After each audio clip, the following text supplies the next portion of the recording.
এবার ঈদুল আজহার যে হাট, এই হাট আশানুরূপভাবে আমাদের মন জয় করেছে এবং ব্যাপক ছাগল এসেছে। অত্যন্ত নিরাপত্তার মধ্য দিয়ে আমাদের ক্রেতা বিক্রেতারা খুব সুচ্ছন্দে বেচা কেনা হচ্ছে ইনশাল্লাহ। আমি যদিও বেশি টাকায় হাট কিনেছি, তারপরেও মনে করি এই সরকারের একটি অংশ হিসাবে আমরা ব্যবসা বাণিজ্য করে চলতে চাই, বাঁচতে চাই এবং সুন্দর পরিবেশ চাই।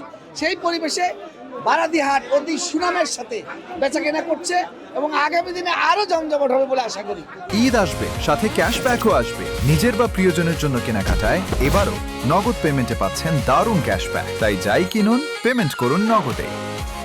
এই মেহেরপুরে হাটে এসেছি, বারাদির হাট।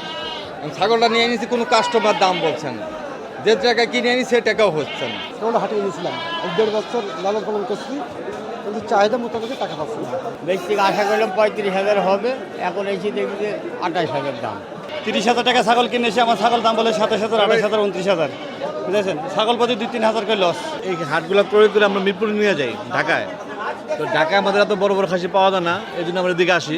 কিন্তু আমাদের ঢাকার থেকে মানিকগঞ্জ থেকে এদিকে খাসির দাম বেশি, ঠিক আছে? তো সেইগুলো ছোটো কান, সেই খাসির চাহিদা বেশি, আর যেগুলো বড় বড় কান সেগুলোর চাহিদা একটু কম। তো তুলনামূলক এদিকে দামটা একটু বেশি। কোরবানি ছাগল নেওয়ার জন্য এসেছি, তো আমি ছাগল দেখেছি, অথচ দামটা আমার কাছে অনেক বেশি মনে হয়েছে। তারপরে আমি চেষ্টা করছি আমার সাধ্যের মতো আমি একটা ছাগল কিনবো ইনশাল্লাহ। তো ভাই প্রায় ঘন্টা খানিক ঘুরলাম, খুব গরম, প্রচুর গরম, ঘুরে বেড়াও গাড়ি বাঁধা। তারপর একটা ছাগল নেবো 1,025-এর ভেতরে, তো দাম খুব কড়া। তারপর চেষ্টা করছি দেখা যাক আল্লাহ পদ্ধতি করে।